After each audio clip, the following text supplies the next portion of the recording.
and we're back with another reaction. This time, we will be reacting to Josh Johnson, how breakdancing broke the Olympics. Put them hands together for Josh Johnson! He's hilarious. So we're interested. I've been watching the Olympics, and I've been enjoying myself because it has exposed me to a bunch of sports I don't normally watch, right? Like, I watched a lot of women's rugby, right? I had never, it just came on while I was, Hey, if y'all have not watched women's rugby, go watch it. Crazy, barbaric game. They be getting it in. The girl she hit the girl with the like one of these to win the bronze for the U.S. team. She said and then went 90 yards. What?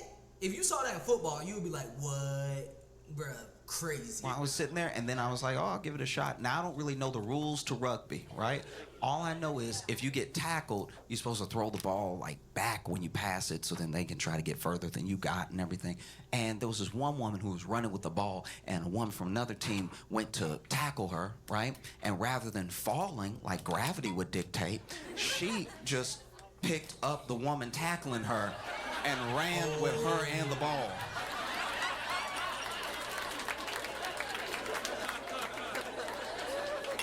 And I was like, I don't know how to play. I don't know how to play. I don't know the rules, but is that legal? Can you do that?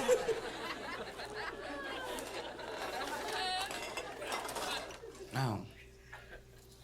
And then there was the guy. I didn't know shooting was part of the Olympics. No cap, I didn't know shooting was part of the Olympics either. He's not alone there. As soon as they started talking about some shooting, I was like, first off, I didn't know shooting was part of the Olympics. Second off, I didn't know, like, pistol grip, and bro, straight killer. But there was this dude that showed up that really looked like he wasn't in the sport. Because everybody else had, like, I don't know if y'all read comic books, but everybody else had, like, dead shot gear on. Like, just, they adjusted it and then lean in and then they lean back and stuff. And then they take the shot and stuff. And this dude was just walking up.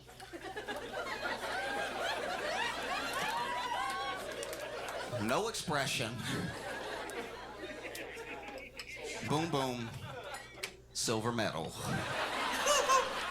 Nah, he really did get a medal. Imagine how mad you would be if you went ahead and you got all the gear, you got all the glasses, the goggles that tilt and stuff, the little binocular thing with the red dot sight in it and everything, and then you still watching him over here just boom, boom, silver medal. It's the boom, boom, silver. That's a dangerous one to just be so good at off of talent, because then your competitors are like, we're gonna have to shoot him. We're gonna have to. One of us has to do it, right? One of us I'll bump. No, but here's the bad thing about that, right? They gonna say we have to shoot him, and they gonna be like, well, it's only one person here that's technically a better shooter than him. So, Mr. Gold Medal, please go handle that. Because, like, what you think, the bronze medal or the 4th place or the 5th place? What they gonna do? If I shoot him and I miss, he gonna shoot me. What you expect me to do? What you expect me to do? You shoot him. Go, Mr. Gold Medal, y'all go have a duel at Hadan. Go have a duel at Hadan, and y'all go handle that. And the rest of us above average shooters, we gonna just chill over here. Got me messed up. I'm not about to bend you while it's your turn. You just be like, killers.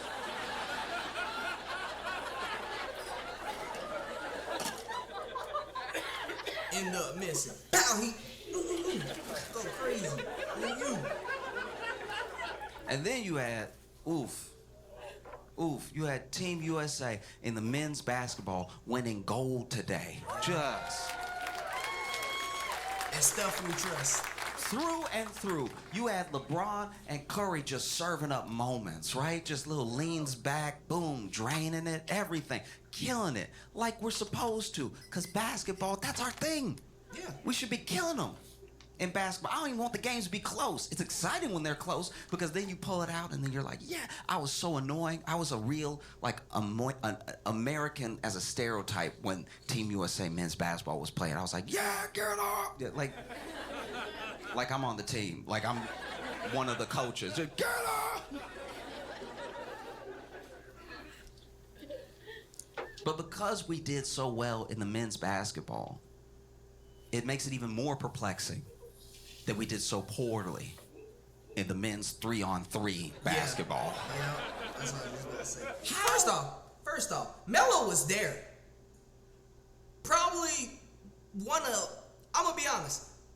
Yes, Melo can't play in the NBA anymore, but 3-on-3, that spacing, that's what Melo did his whole career anyway with 5 people.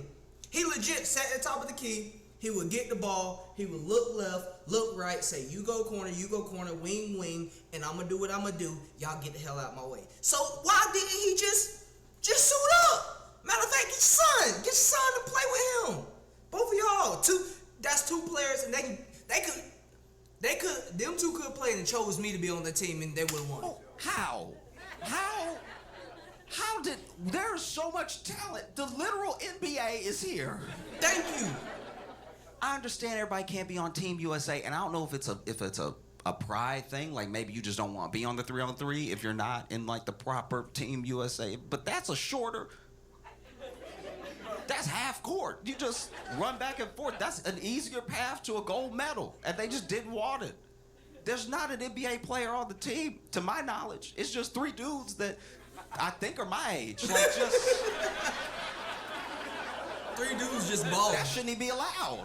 They pulled up to the YMCA and said, you. Come on. They went to LA Fitness, you. Like, bro, you know what's crazy? You know, I just thought about this. Oh my God, I'm a genius. Oh my God, I'm a genius. Y'all ready to hear this? The Ball brothers. The Ball brothers. And LeVar can be the coach. They tripping. The Ball brothers always talking about something. We the most dominant three team. We'll be the big 3. Why don't y'all go? See, tripping. That's very frustrating to watch us play and struggle at basketball. Thank you. I don't care if it's 3-on-3. I don't care if it's 1-on-1. We should be dominating. Do you know what it's like to sit there as an American and watch the men's 3-on-3 basketball team struggle against Latvia? Not Latvia. You couldn't have pulled 3 superstars or something? I gotta sit here, we getting dunked on. This is gonna be the most out of pocket that I speak the entire show, but I was watching it furious. I really was. Because as an American, you sit there watching yourself get beat by a country whose GDP doesn't match Texas. And it make you, like, you sitting there watching us just slowly lose and stuff, and it make you want to go to war. You want to... You be like...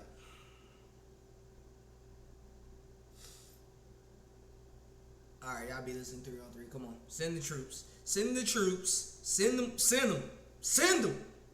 A part of you's like, let's pay them a visit then. They so cute. They think they're going to win? All right, bet. We American. We some boys. We've started wars for less. Come on.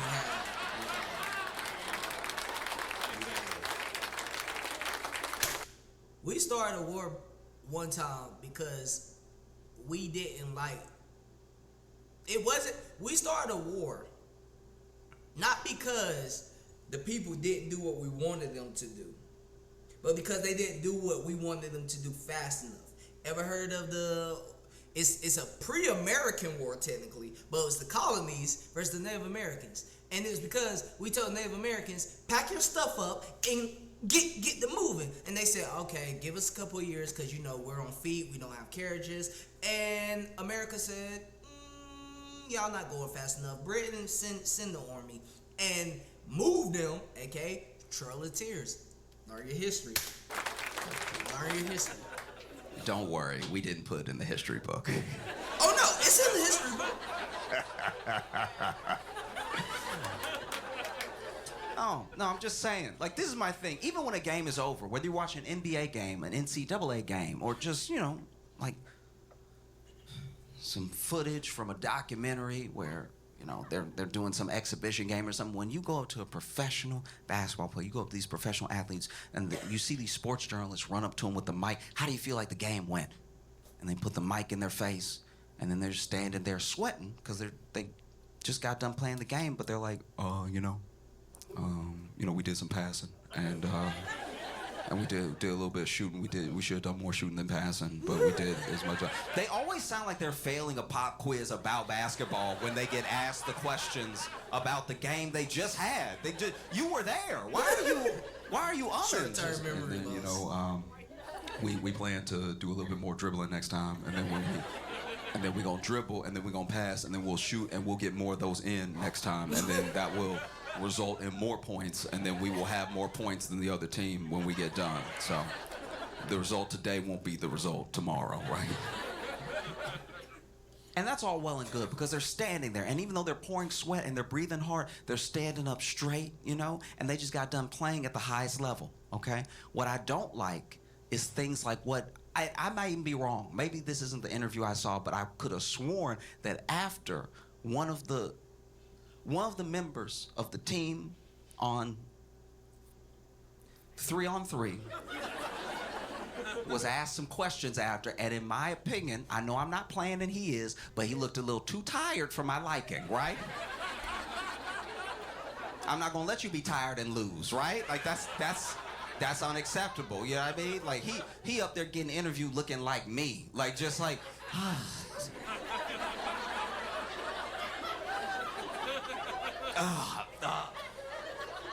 yeah, they were good. They were pretty good. No, if you're gonna represent me in the Olympics, right? I need you to play better than I can play. You know? If you're gonna represent me in the Olympics, I need you to be a LeBron, a Curry. Make me believe in myself, right? Don't just have me sitting there watching the TV like, that's what I do. Like, I could've...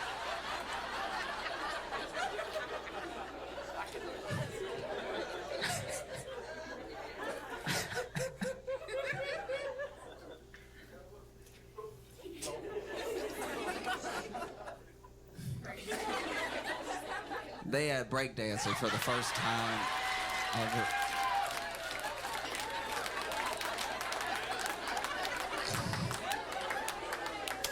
No cap. Breakdance disappointed me because I watched a girl from Australia and she looked like y'all ever watch Step Up as a child and then went and tried to do everything that you saw in Step Up without any practice, any training, any like learning the actual craft? That's what it looked like. She came out there. I was like, bruh. I was like, hold up. I do that. All right. Look. So they had breakdancing as an Olympic event for the first time. Which, here's the thing. We do need to take a step back for a second and go back to the invention of breakdancing. Breakdancing is something that comes truly from like nothing. Mm-hmm. Just kids and a piece of cardboard on the pavement and imagination, right? And it created an entire genre of dance that splintered off and made other genres of dance since. So I think that it's an incredible thing that you have to take stock of, that something that just started with a few people has become this thing that's blown up around the world to the point where it makes it to the Olympics, to the world stage, right? But I was watching and I was like, maybe we need to keep some things a secret, right? Like maybe we don't have to tell everybody some of the stuff that we do, you know what I mean? Because I want to be clear here. There were plenty of very good breakdancers, all right? But a lot of them were overshadowed by Yep. Tell by the truth. people whose movement was questionable, all right? Tell the truth, Shane. Tell me. You know, because there were a couple people where you see them dancing and you're like,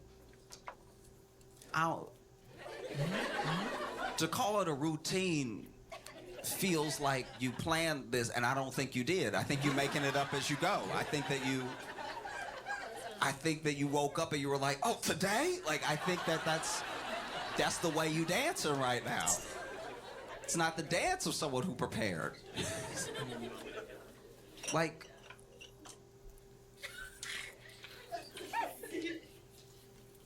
there was an Australian dancer. Yep. Let's talk about him. Okay. Step up, region. Okay, look. She was dancing, and I'm not gonna act like I know how to break dance. I'm also not gonna act like I have great movement myself. Most of my stories are when I could have had better joints, all right? So I'm not trying to act like, ooh, I knew it or whatever, but I will say, as soon as I saw her, and she was dressed like she was from Squid Game, that's when I was like, I don't know if you're taking this serious. I don't know what's about to happen right now. And, okay, so she starts dancing. So she started dancing, and they had interviewed her before the Olympics, right? Before she ever went to Paris. And I think they interviewed her after her performance. And I think both times she said that all of her moves she invented, right? Which I believe. I do believe that. I think that that's true. You can't just. That's just a fact. And she's dancing, and like, when you're watching it, okay, there are some traditional moves that you see in breakdancing. A lot of them are like moves that lead to spins, right? So someone will just have their hand on the ground, but then they'll be going up with their leg, and it's all to build the momentum to twist and then to spin on their head or to spin on their hands or something. And she kept almost doing it. Like, there were plenty of times where she was like, I was like, she about to go, and then... Do you know what I mean? Like, she would stay on the ground in a way that wasn't satisfying, right? Because even in breakdancing, sometimes you just see straight up backflips, right? And there was a backflip she did, but she did stay on the ground the whole time. Like, it was a backflip, but like she maintained contact with the ground at all points.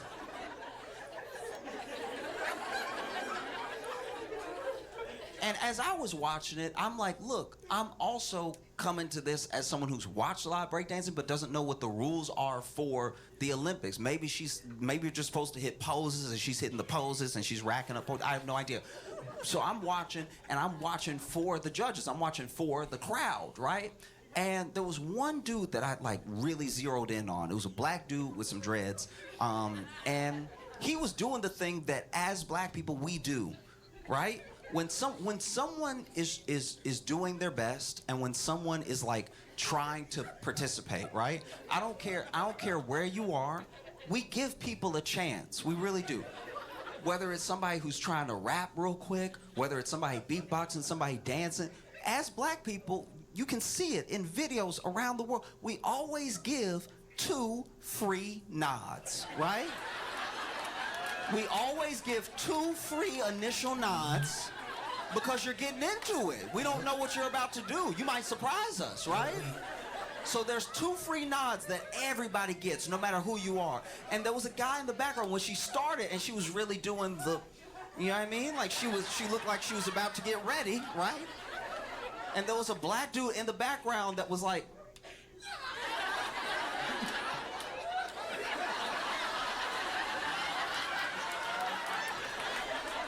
I know what dude you're talking about too.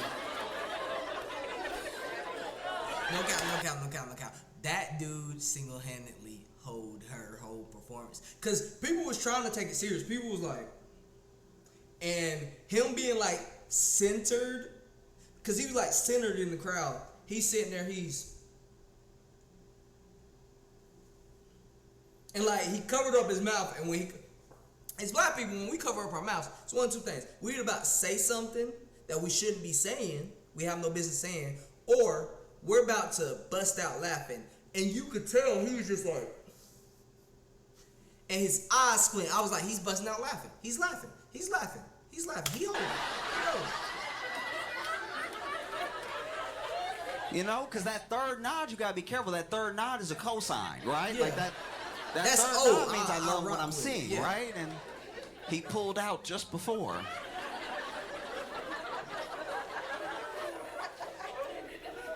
There are moves that are staples of breakdancing. Like one of them, I mean, I can't do it, but one of them is when a dancer puts their hand on the ground and then they put their full weight on their elbow and they either do a pose or they spin. You see that a lot. You see that on any breakdancing that you watch on Instagram, TikTok, any of that. It's like a real staple move. And at one point, she went to do it, right? But as far as like being on the elbow, she was like, I got something different for y'all. I'm gonna switch it up real quick, right? And so instead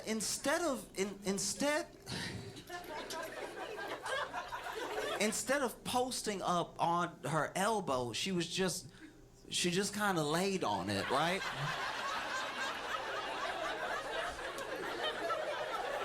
And even when I saw her land, I was like, she getting ready to do something. She getting ready. Y'all give her space. She getting ready, right? And then she spun, but she did it on her own time. You know what I mean? Like it wasn't like a fast spin or a flying spin. It was more like, we gonna get there, right? Like we gonna get there eventually, okay?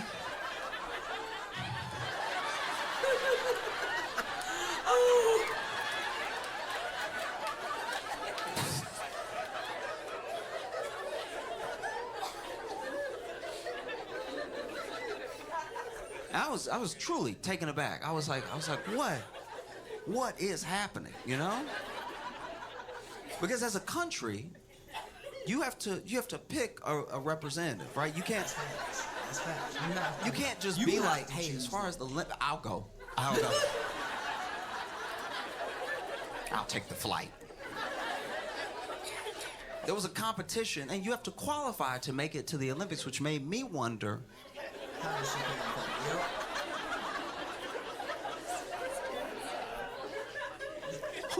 Who did she beat? Here's the thing, right?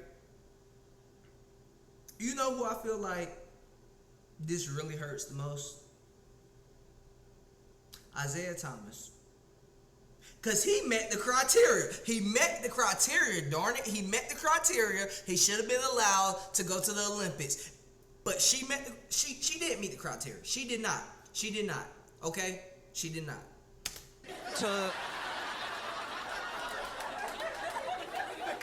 You know what I mean? Like, everybody clowning her and everything, but she's the best. She's... In her country, yeah. Do you know what I mean? She getting a lot of extra undeserved hate because she won her place to get here, right? So then, I want to know what happened at the competition to compete with the judges were like, we can't send you. It's all you. Your only hope. It's rough. That's rough stuff. Because this is, to be fair, she did get a lot of hate for this, and just in case anybody doesn't understand, to be fair, a lot of the spirit of breakdance is competition, right? It's usually one or two, people hopping in and out of the general circle where we're all watching. Sometimes it could be 3, 4, right? And one of the things that I watched happen in the men's like it was, I think, the U.S. versus Japan, right? Is that even though they were in competition, when the other person was in the circle, like doing moves, because Japan and the U.S. were killing it, right? Like lots of spins, lots of like fun stuff, cool stuff I hadn't seen before. And anytime the other person was in, their opponent would still be like, oh, because it's a sport of energy, right? It's a sport of fun, right? Mm-hmm. And nobody. They was not sharing the fun. When she started, her opponent was kind of like, okay, all right, okay. Yeah, I get it. All right, yeah. And after a while, her opponent just sort of started walking. Like, you get hyped on the crowd like that.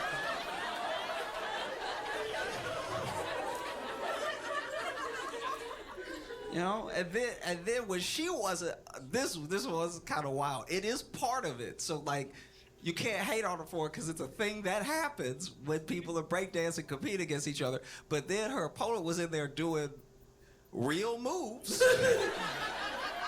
Because when I tell you she made up her own moves, she straight up, like.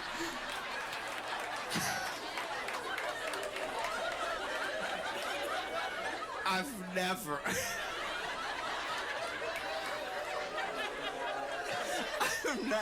in my life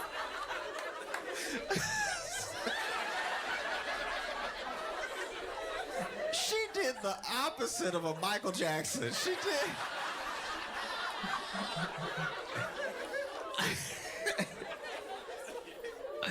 Oh man, Mike is moonwalking in his grave right now.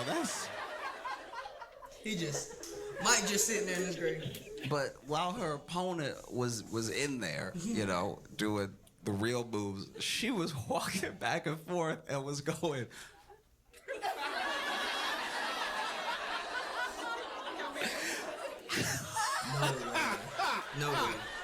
No way that's on camera. Oh God! I didn't watch her opponents because I already knew they won. And so she danced, and I'm not gonna count. I was watching it, and then after seeing her set, I was like, well, it's kind of pointless for me to watch. Like, you know, like it's like watching a basketball game and the other team up 50. It's like, you know, it's 5 minutes left in the fourth quarter. They up 50. They're not gonna lose this. They're not. I was kind of like that. I watched hers and I was like, yeah, I'll watch the next round. The judges awarded her 0 points, and Valid.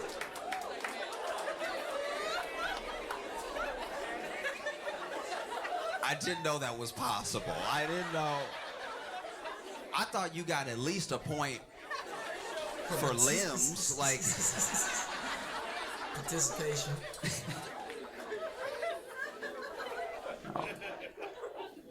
Also, oof. France has had some ups and downs, right? Yes. That poor pole vaulter.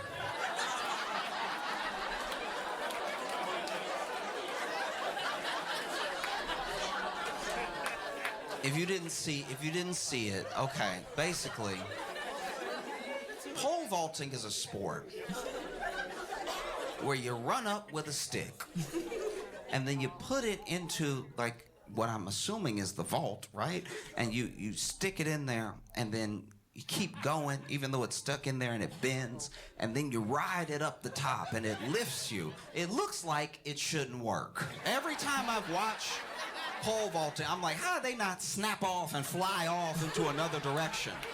Pole vaulting is physics, but it looks like it's against it, right? Like, I think that's why it's a sport, because every time you watch it, you're just mystified. You're like, how did he plan it to go that? It could have gone anywhere.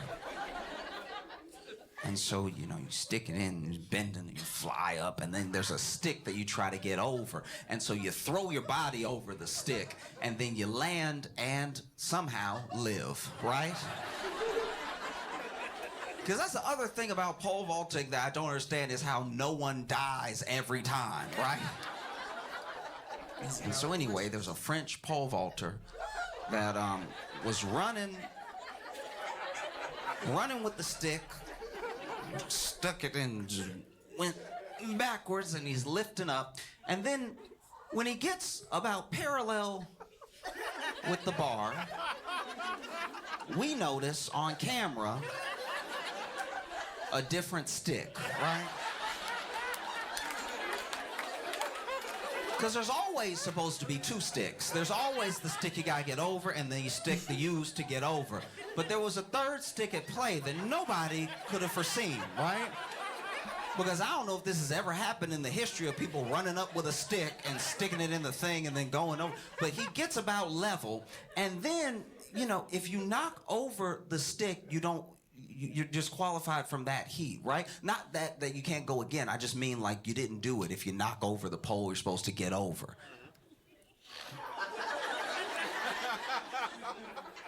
And he knocked it over. He knocked it over with his stick, his pole, his vault of sorts was what lifted that stick off, and then you see them, and they are connected. There were some people that were saying actually his knee is what knocked it over, and I'm like, maybe it goes to his knee, but I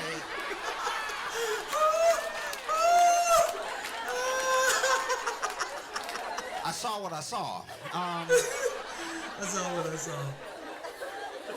I know it's like 5 million girls out of the world that has watched that on constant, because the dude's stick did knock the other stick. Like he was.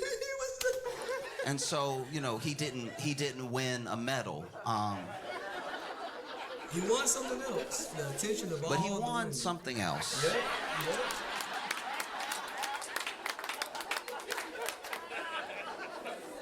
Because we're all talking about it, and we're talking about it favorably. You know what I mean? Like, it's not even a knock on him as an athlete. I'm sure it's more impressive that he gets over sometimes with the stick he has to watch out for.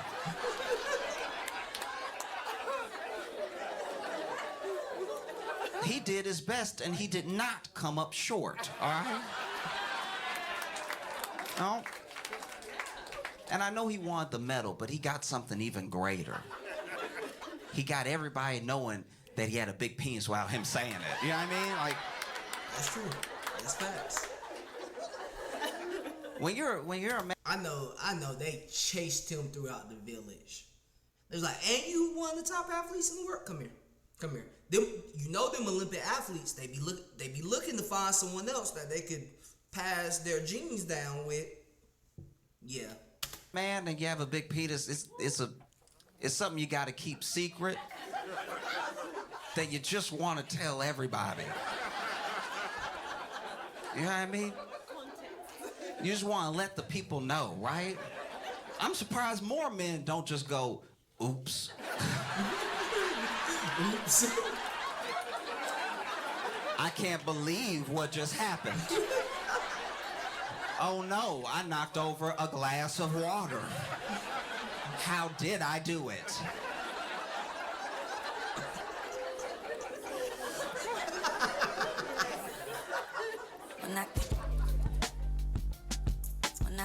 Bruh, that's hilarious. That's hilarious. Oh my God. Yeah, bruh, Josh Johnson, he's hilarious. Y'all go check him out, man. As always, like, subscribe.